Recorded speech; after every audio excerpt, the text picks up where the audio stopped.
Hello again. So sa subject na to, i-discuss naman natin yung X-ray imaging system. So pag-uusapan natin yung sa X-ray machine at saka yung mga conditions na kailangan para sa X-ray production at saka yung process ng pag-produce ng X-ray. Okay. So paulit-ulit, X-ray production. So first, pag-usapan natin yung sa machine. So konting review, ang machine, X-ray machine is divided into four major components. Diba meron tayong first yung X-ray tube, then yung operating console, yung pinaka-familiar sa atin, and the high voltage section. Sa high voltage section, so naandoon yung syempre electrical energy na kailangan to accelerate the electrons from the cathode to the anode. Also, yung ating pinaka-heart ng X-ray system, of course, is the X-ray tube, kung saan yung X-ray ay napoproduce. And yung sa operating console, yung discuss natin last time tungkol dito, so naandoon yung kung saan tayo lalagay ng mga technical factors natin. Now, para yung X-ray ay ma-produce, di ba meron tayong tatlong conditions na ma-met. Okay, first is yung high voltage. So, ang system natin kailangang mag-operate sa kilovoltage range at yung high voltage na yon ay magki-create ng electrical potential difference na makakapag-accelerate ng ating electrons. Next, supply ng electrons kailangan din, and yun ay napoprovide by heating the filament. Then lastly, yung sudden stop ng electrons. Yung yung X-ray, nage-generate siya when a fast-moving electrons suddenly stop upon hitting the target. And yung target na yun ay yung anode.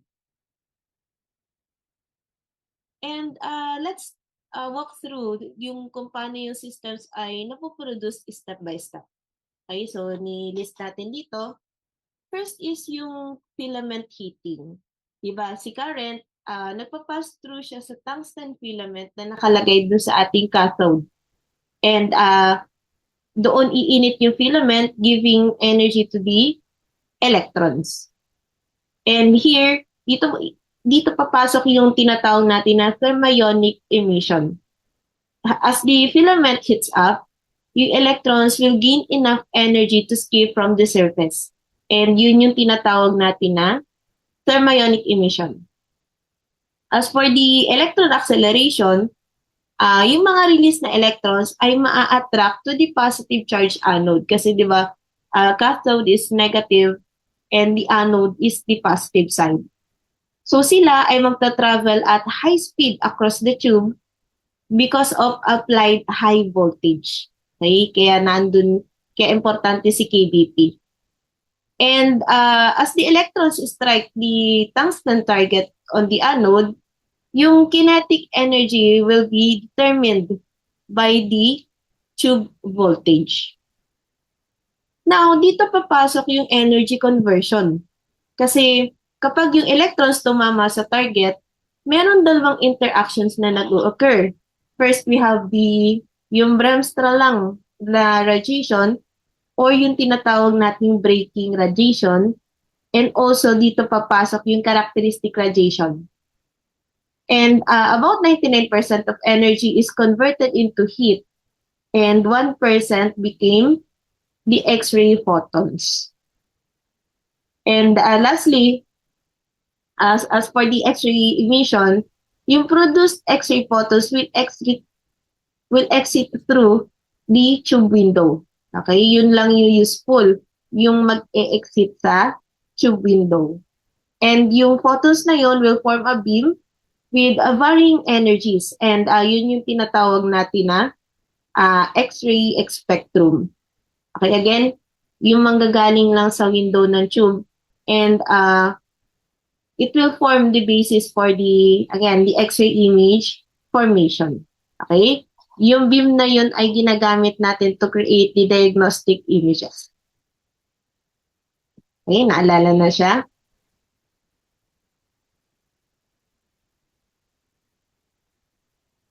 For the tube operation, so ito ay yung fundamental na mechanical and physical process ng operation doon sa X-ray exposure.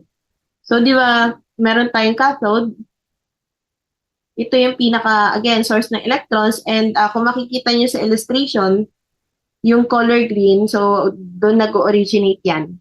And involved dito yung si filament na iniinit natin to the point of thermionic emission, and it will create a space charge of electrons na ready na mag-accelerate across the vacuum. And itong mga green na to, it represents the projected electrons na nagta-travel at high speed, okay? High speed across the tube. And itong acceleration na ito is because of massive potential difference na galing sa KVP na in-applied natin between the cathode and the anode. And yung vacuum inside the glass envelope, sinisigurado niya na yung electrons ay hindi magko-collide with air. So it's very important.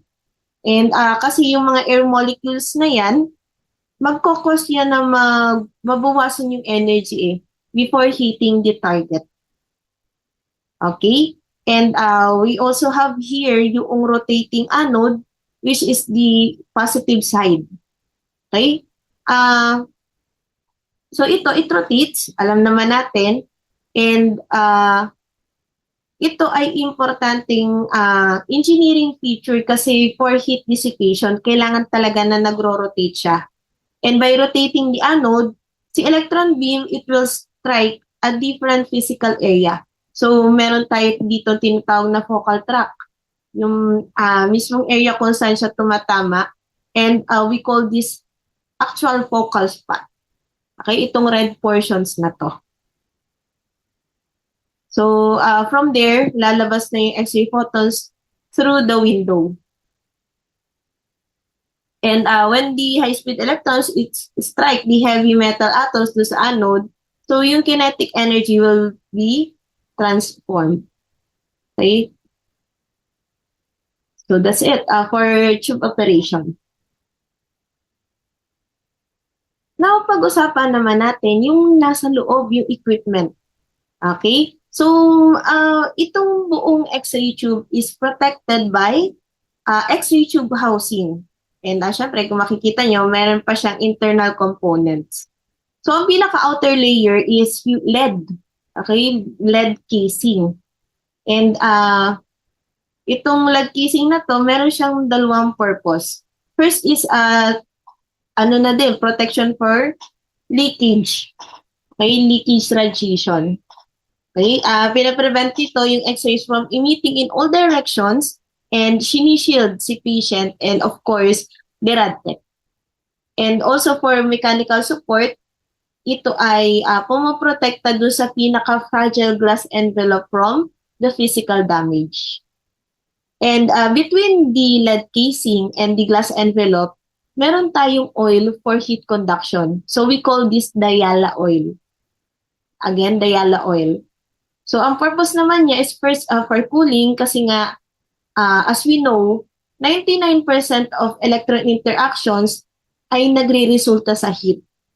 And this oil, it dissipates that thermal energy away from the tube. And syempre, kasama na din dito yung electrical insulation. Kasi pinaprevent nito yung high voltage sparking between the internal components at saka doon sa metal housing.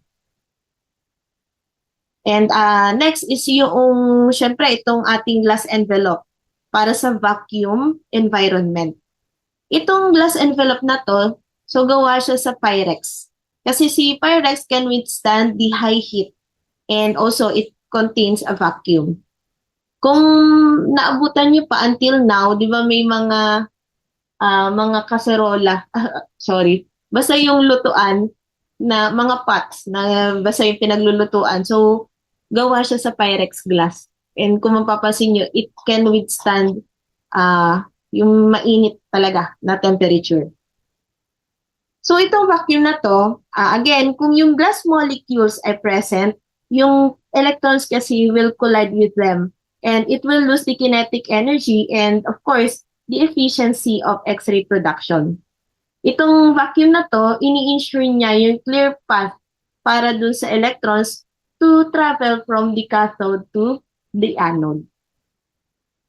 And we also have here the cathode assembly, itong color orange, na again, filament. Meron siyang filament. And meron dito, i-discuss ko later, so color red, ito yung focusing cup. Okay, kasi yung negative charge ay meron siyang shroud na nag-physically squeeze ng electrons para doon sa parang ninanarrow niya. And without this, yung electrons kasi would repel each other and spread out. Kaya nagkakaroon ng large blurry na focal spot. So yun yung pinaka main purpose ni focusing cup. And we also have here the blue portions, yung anode and the target. So itong nasa picture na to, this is a stationary design. Pero mas effective kasi and efficient yung mga rotating anodes.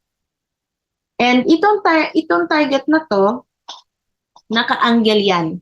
And dito papasok mamaya yung i-discuss ko about the line focus principle. So itong angling na to, it allows for a larger focal spot and a larger focal spot allows for better heat loading. And syempre, mini-maintain yung small effective focal spot para naman sa better image sharpness and spatial resolution. So again, pagka large is para doon sa heat loading. Mas maaano niya kasi, mas matotolerate yung heat. Pero syempre, may mga pros and cons yun. And yung small focal spot naman, for better image sharpness and spatial resolution. Tulad nung diniscuss ko sa inyo kanina sa CRDR. Diba, pagka a large focal spot, nagkakaroon ng blurring, and for better resolution, we use small focal spot. So, ito yon yung focal spot na yun. And na-activate siya doon sa ating operating console if it is available. So, meron kasing mga designs na operating console na pwedeng i-adjust yon. Otherwise, automatic siya. And yung sinabi ko sa inyo kanina, this gray portion, ito yung window. So, dapat dyan lang lalabas yung useful beam. So, design yan para yun yan, mag-exit yung useful beam na makakarating doon sa patient mismo. Okay, so iano natin, again, filament, doon nagbo-boiled off ng electrons. Then yung focusing cup, siya yung nagko-concentrate ng beam. And we also have yung vacuum gap wherein kailangan yung electrons ay mag-accelerate safely without intervention ng air. And the target, kung saan yung kinetic energy will be converted into X-ray. And lastly, yung window, kung saan nag-e-exit yung primary beam. Malinaw?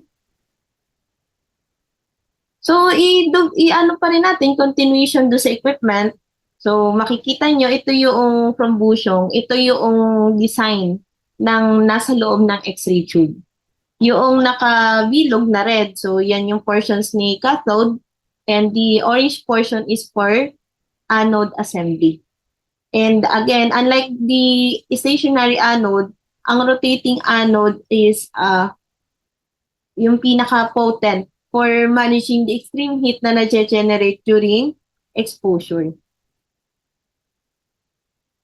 Also, adding the kanina sa filament, itong design na ito is meron tong dual filament setup.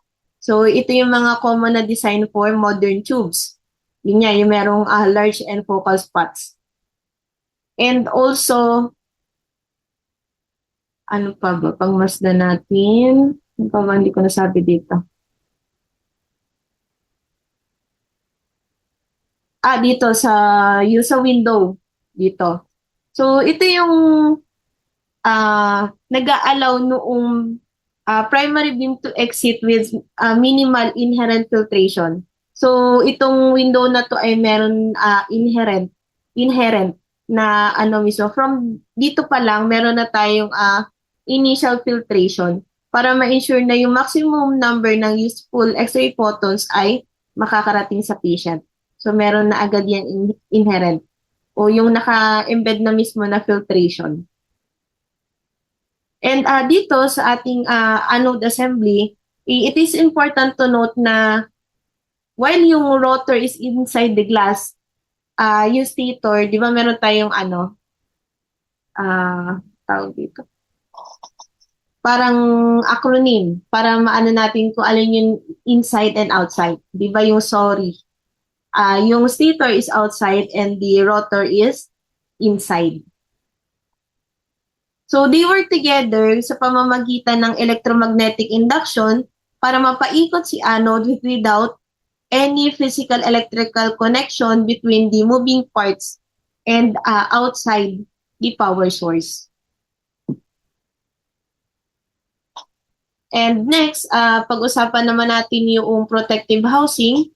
Okay, kung makikita nyo, talaga siya, nakabalot sa LED kasi pinaprevent nito yung leakage radiation.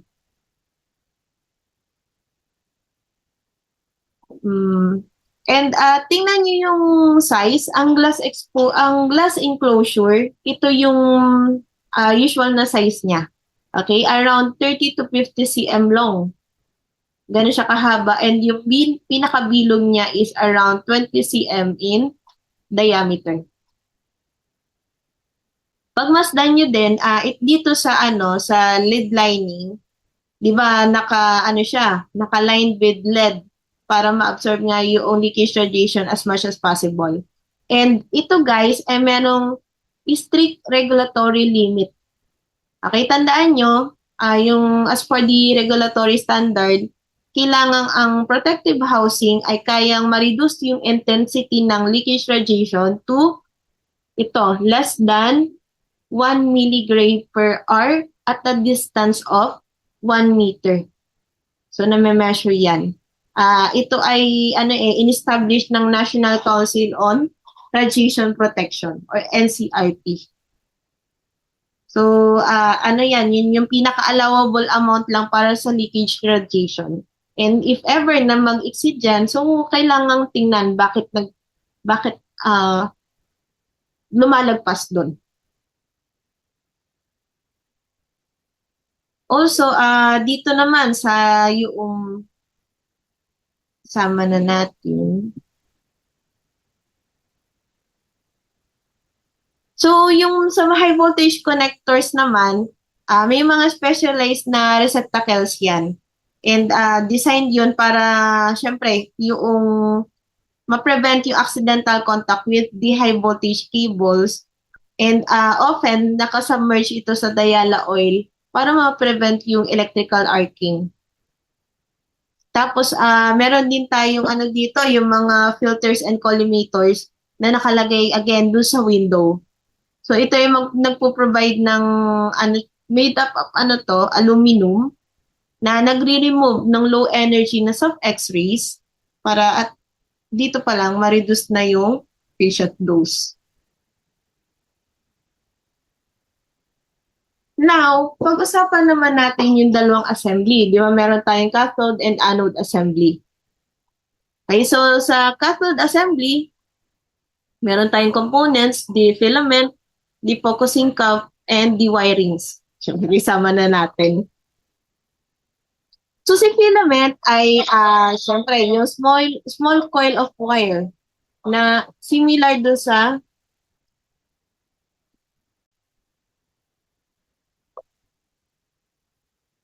si filament ay small coil of wire. Meron siyang yung kaparehas no sa mga kitchen toaster, kaparehas no sa mga incandescent na light bulb. So ganun din yung itsura ng filament sa ating X-ray tube. And yun nga lang yung sa ating X-ray tube, mas engineered siya for extreme durability. Kaya ito si filament natin, gawa siya sa thoriated tungsten. Okay? 0.2 mm na thoriated tungsten and 1 to 2% of tungsten wire ang niya, material. Thoriated thorium, sorry. 0.2 millimeter na thorium and 1 to 2% ng tungsten. Ayun yung material niya. Kaya parang nakakoat yung thorium. So tungsten kasi, syempre, high melting point. Ang ano niya, ang natotolerate niya is 3,410 degrees Celsius. So itong filament na to ay must be heated kasi to extreme temperatures para ma-boil off niya yung electrons. And itong si tungsten, we all know that it can withstand this heat without melting or yung mag-vaporize. Okay, so kaya si tungsten. Also, the tungsten, mataas yung ano niya, atomic number. Si tungsten is 74 and yung thorium is 90, which is a good thermionic emitter. So, exceptionally good actually.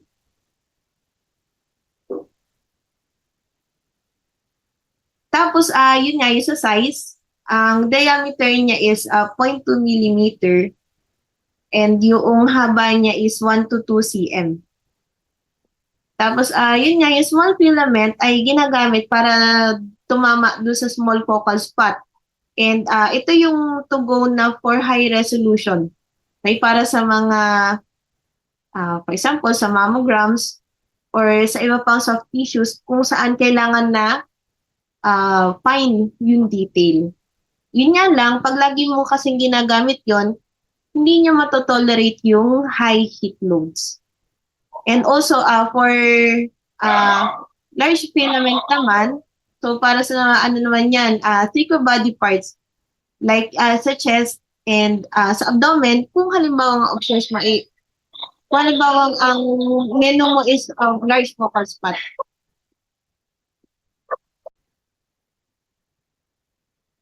Basta guys mag-require ng high MAS, kailangan large ang focal spot. Yun nga lang, ang ano kasi no, disadvantage is less spatial resolution kasi nagkakaroon na increased penumbra or geometric unsharpness. Yeah. Ganito siya sa ano, sa personal. Okay, ganito siya sa yung totoong itsura niya. Yung small focal spot, ang size niya is from 0.1 to 1 millimeter. And yung large focal spot is around 0.3 to 2 millimeter. So, ano, minimal lang yung size, pero minimal yung ano nila difference, pero yan, ganyan yung usual size niya.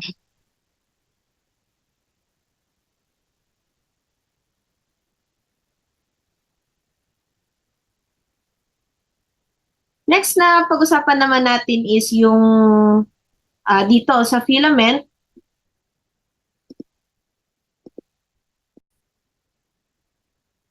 Meron tayong dalawang parallel circuit. Kasi nga, to produce X-ray, the cathode must receive two different types of electrical input. First is yung napag-aralan natin last time, yung filament circuit na ito, yung merong two wires na pumapasok doon sa loob ng filament. Itong circuit na to, again, ay it carries low voltage pero high current kasi di ba yung relationship nila is inverse. Pag mababa ang current, pag mababa ang voltage, mataas yung current which is yung kailangan natin para sa pagpo-provide ng heat na kailangan for thermionic emission.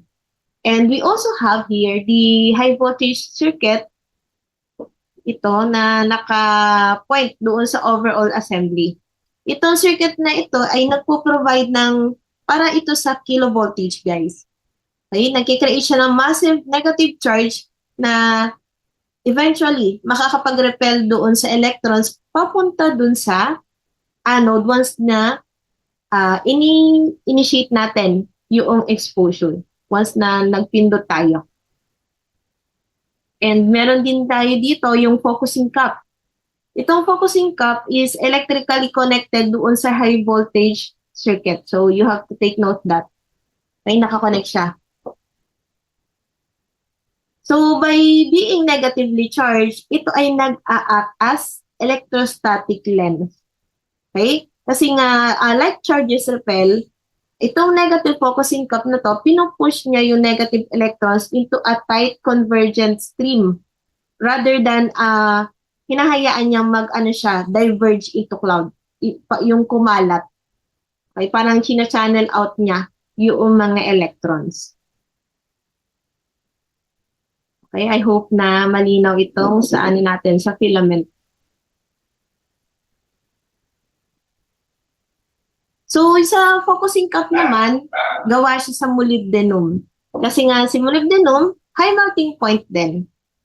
Yun nga lang, ito is a for thermionic emitter na do kailangan naman, so the electrons aren't released para mag-interfere do sa electron beam from filament. And also, negatively charged siya para ma-focus niya yung electrons towards the anode and to stop the clouding o yung spatial spreading.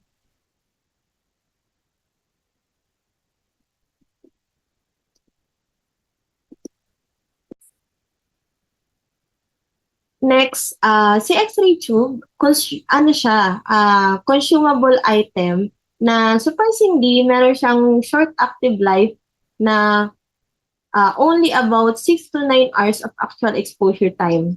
So, kaya kailangan na as much as possible, minimal ang paggamit. Yun nga, meron tayong mga major issues na nagli-lead sa demise ng ating X-ray tube o yung pagkasira niya. First is yung vaporization or yung arcing. Yun nga kasi si electron, hindi lahat ay pumupunta doon sa anode. Yung iba kasi doon ay nag-e-evaporate at nagsasettle doon sa internal glass o doon mismo sa metal enclosure. Ngayon, ang danger kasi doon, nagkikreate siya ng conductive path. And eventually, yung high voltage current, mag-aano siya mag-lead doon sa arcing o yung coating rather than papunta doon sa anode. And ang resulta kasi nun, magkakaroon ng sudden na electrical surge na pwedeng mag-crack doon sa glass o masira mismo yung internal vacuum ng tube. So, yun yung danger sa kanya. Okay, nagbe-breakdown. And every time na pinapainit natin yung filament, merong tiny bit ng tungsten na nag-vaporize. Kaya, meron tayong tinatawag na 10% rule na kapag ka yung filament ay nawala yung 10% ng kanyang diameter, nagiging brittle yun at prone sa breaking. Okay, parang kung sa bumbilya ay napupundi. And ang pinakaano dito, kailangan yung tandaan na kailangang ingatan yung ating equipment para syempre mas longer yung kanyang tube life. So again, 6 to 9 hours lang yung continuous yung continuous na gamit pag in-average mo siya. Or yung 6 to 9 hours naman na ito guys ay equivalent sa 10,000 to 20,000 exposure. Kasi bigla akong mapapaisip, grabe 6 to 9 hours lang. Okay. So, ano siya? 10,000 to 20,000 na exposure. And sa normal na filament heating, yun nga, ganun siya. And routinely, yung delayed na exposures while the filament is ensuring its maximum current can shorten the tube life. Okay? Kung halimbawang matagal yung pagro-rotor mo, tapos for extended periods, at yun nga, na-maximize mo yung filament sa maximum current niya, ang nangyayari dun guys, pwede mong makat yung tube life by 50 to 60%. Which, syempre, pagka bumaba ng 50 to 60% yan, ibig sabihin, ang total exposure mo ay nababawasan ng 5,000 to 6,000 exposure. Kaya yun nga, sa ngayon pa lang, i-train nyo na yung sarili nyo to prep at saka to shoot. Ay hindi lang basta rotor ka ng rotor. Kasi nga, keeping that filament at peak temperature, habang inaantay mo si patient na hindi gumalaw, So, pinakamabilis yun na way para masira mo ang X-ray tube. Okay, so meron yan tube life.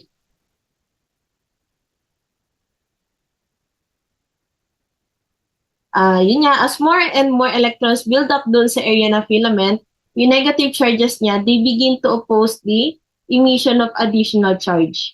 Okay, so tinatawag naman natin yan na space charge effect. And it limits the X-ray tubes to maximum MA. So ang ating X-ray tube, depende do sa design ng machines, like the fluoro and yung mga typical na ginagamit for general radiography. So nagre-range siya ng 1,000 to 1,200 MA.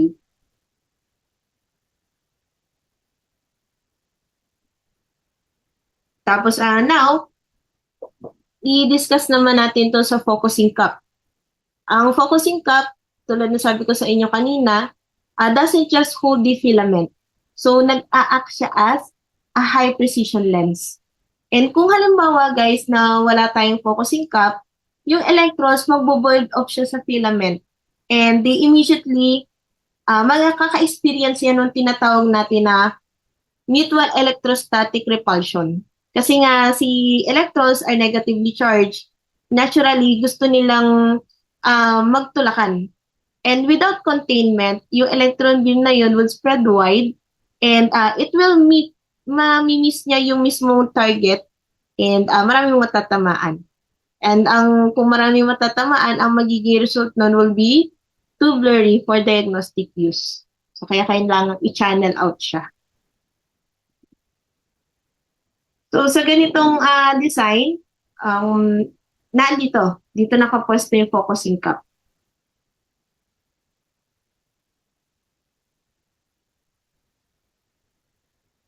Sunod naman natin pag-usapan ng anode assembly. Si anode, meron siyang mga components like the anode, yung stator mismo, at saka yung rotor. Yung anode disk, yun yung actual target for electrons. And yung stator naman, di ba yun yung stationary electromagnet na nakalocate outside the glass envelope. And yung rotor naman, yun yung nasa loob, hollow copper cylinder.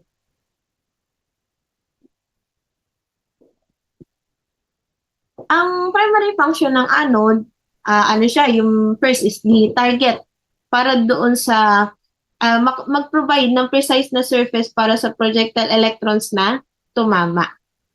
And also, it acts as the electrical conductor kasi it completes the high voltage circuit and it carries the electrons back to the generator.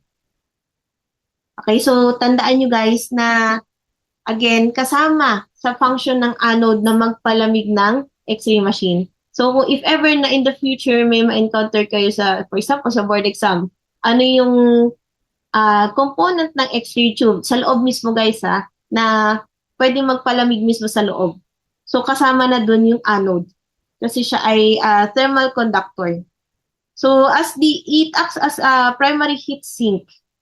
Okay? And since 99% ng interaction is heat, yung anode mismo kailangan niyang i-absorb at saka i-dissipate yung energy na yun ng mabilis. As in mabilis para ma-prevent yung tube from melting. Siya mismo ay heat dissipator. Malinaw?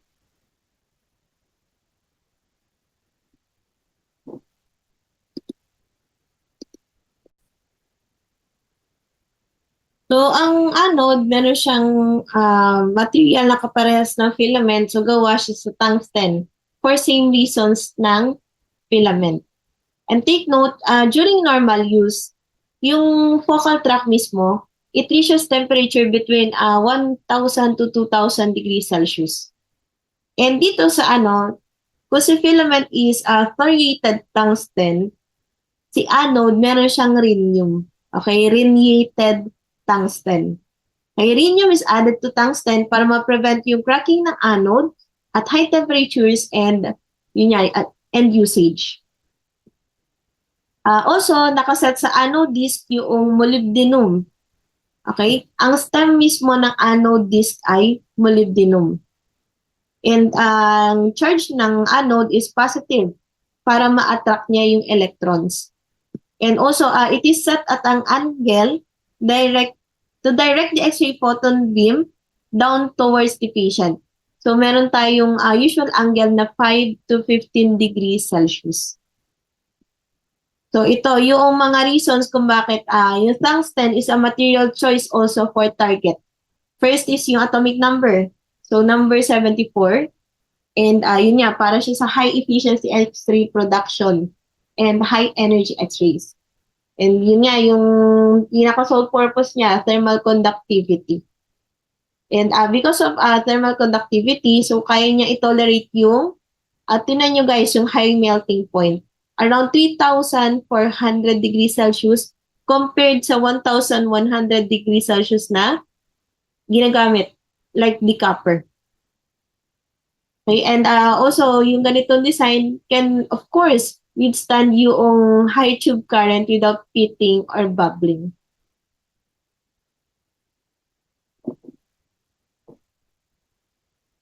So, meron tayong dalawang design ng anode. Di ba? Yung stationary anode, pag stationary, ibig sabihin hindi gumagalaw. So, yung mga ganong designs, ito ay generally limited lang sa dental radiology and para sa mga radiotherapy systems. So si anode ay naka-fix in position at nakaabang siya doon sa electron beam and constantly tumatama lang yun into one small area.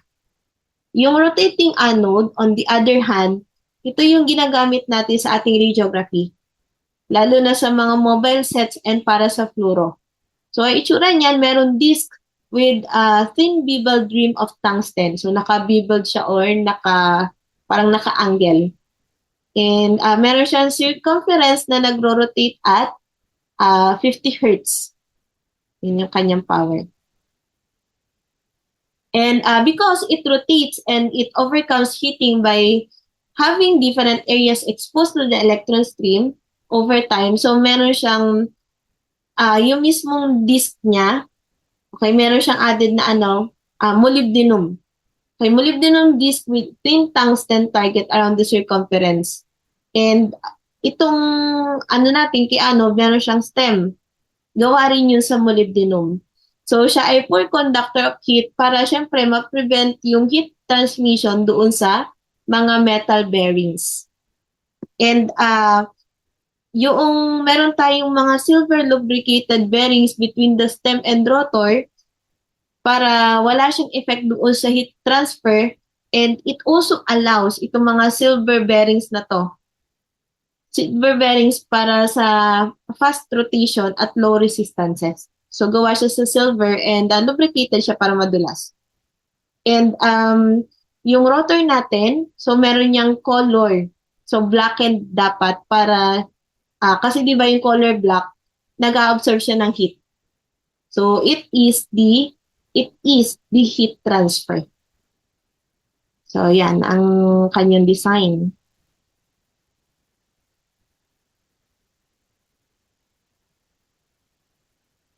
Tapos yung stem at saka itong dito sa yung gilid, so molybdenum siya. Yan, molybdenum stem.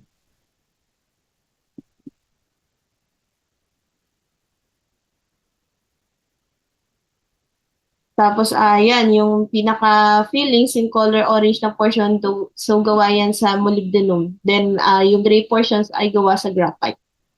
Then yung mismong target ay, again, gawa sa tungsten.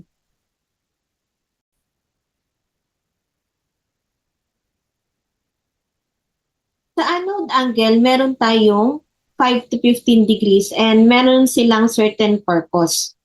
Ang kasi guys,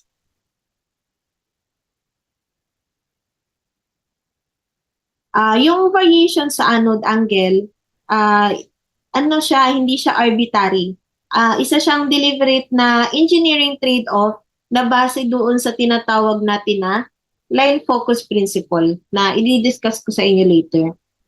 So, bakit may iba't ibang angle na nag-exist? First is, syempre, yung para mabalance yung image sharpness at saka yung heat capacity. Kasi nga yung mga smaller anode angle which is, take note nyo na I think ito ay 5 to 7 degrees Celsius. Sorry, 5 to 7 degrees. Sorry. And it produces a smaller effective na focal spot na para doon sa image sharpness. Pero yung actual area na natatamaan mismo ng electrons, is still large. Malaki pa rin siya and yung heat ay naka-spread out. Pero syempre, hindi siya efficiently projected outward. So, dito sa mga ganitong designs ay again para sa high resolution. Yung mga larger anode angle, ito yung around 12 to 15 degrees na nagkikreate ng effective na, larger effective focus path na para, yun nga lang, ang disadvantage niya is medyo nababawasan yung sharpness.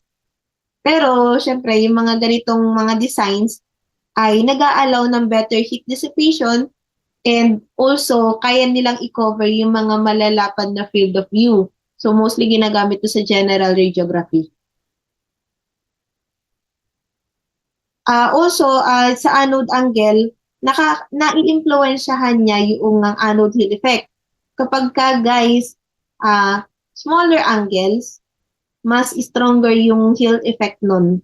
Meaning, uneven, yung merong unevenness o hindi pantay yung X-ray intensity across the image. Diba?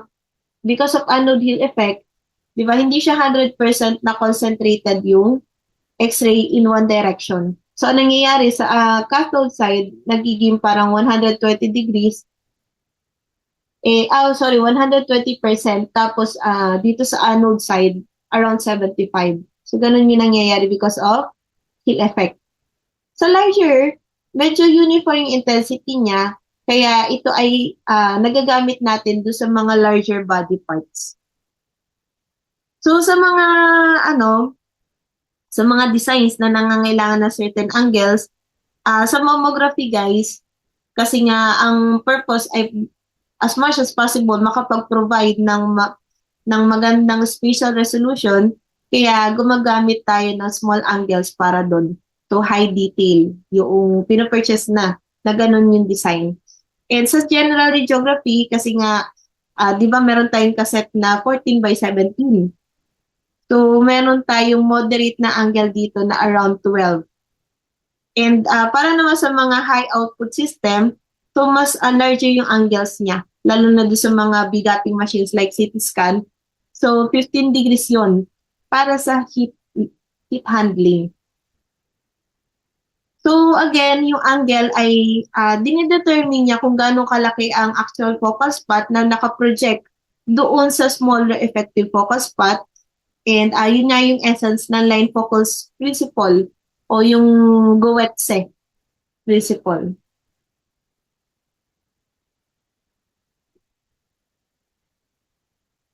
So sa anode, i-discuss natin, pag sinabing target, focus, focal point, or focal spot. So guys, yun yung kung saan tumatama mismo yung anode. So yun yung magkakaparehas yan. Kung binanggit ay target or focal spot, they are the same. Tapos guys, meron tayo ng tinatawag pang actual focal spot. Yun yung physical area ng focal tract na natatamaan. Then meron pa tayo ng focal tract mismo. Yun yung portion ng anode na binobombard ng electrons. Tapos sa rotating anode, so nakabilog yan. Then meron din tayo effective focal spot. So yun yung area ng focal spot na naka-projected out ng, yun yung palabas ng tube. So yan sila. Okay, yung tinatamaan o yung binobombard ng electron beam. So ito mismong focal tract. And yung B, yung actual focal spot, yung natatamaan. Tapos yung lumalabas is yung effective focal spot. Yan, yung letter C. And yung angle, yan, yung depende sa machine. So, 5 to 10 degrees. Ngayon naman ay pag-usapan natin ang line focus principle o tinatawag ding Goetze.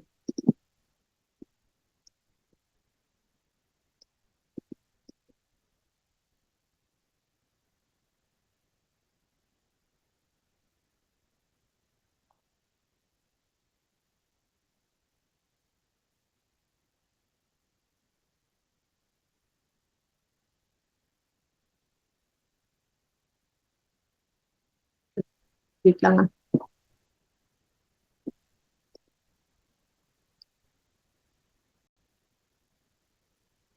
So line focus principle, as yung napag-usapan natin, ang kalaban ng X-ray tube mismo ay heat.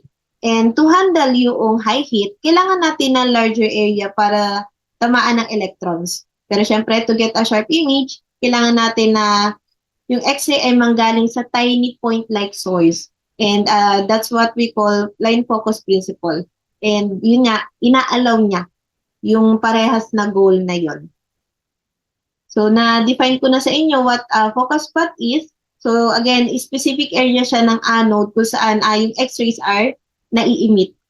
Okay, ito yung pinaka-critical factor kasi uh, dito nakadepende yung geometric resolution or sharpness ng image.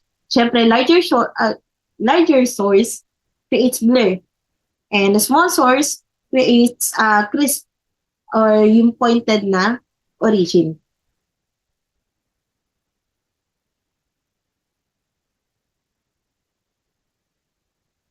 And dito nga sa line focus principle, by angling the anode target, one makes the effective focus path much smaller than the actual area of interaction. Okay? Again, line focus principle, the angling of the target is known as the line focus principle. And yun nga, yung effective focus path, so as it is projected doon sa patient, and kung halimbawa yan ay foreshortened, magiging smaller din yung actual area of interaction. So, meron tayong golden rule dyan. Dito kasi sa line focus principle, ang advantage ay makapag-provide na sharpness of the small focal spot na merong hit capacity ng large focal spot.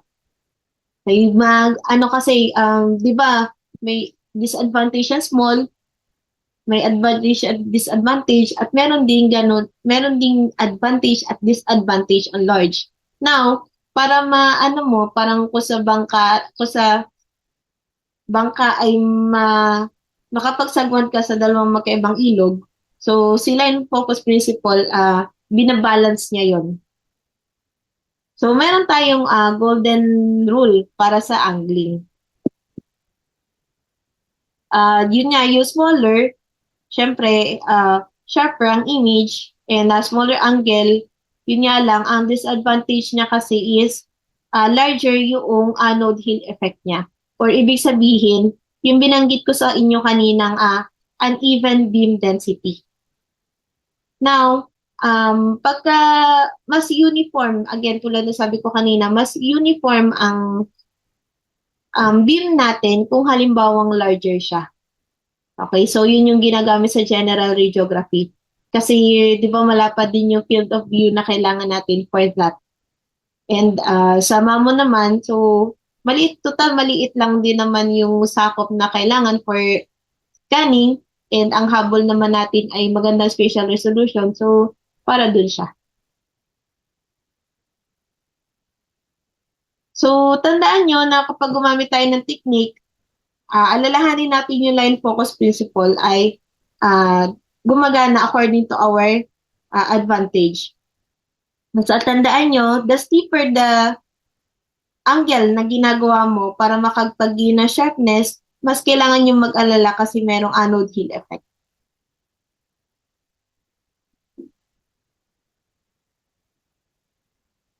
Yan. Di ba sa anode hill effect, pag smaller, so ito ang nangyayari. Doon sa cathode end, nagiging 120% yung nakukuha, mas madami. And dito sa anode side, 75. Doon sa quiz natin for CRD.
BR.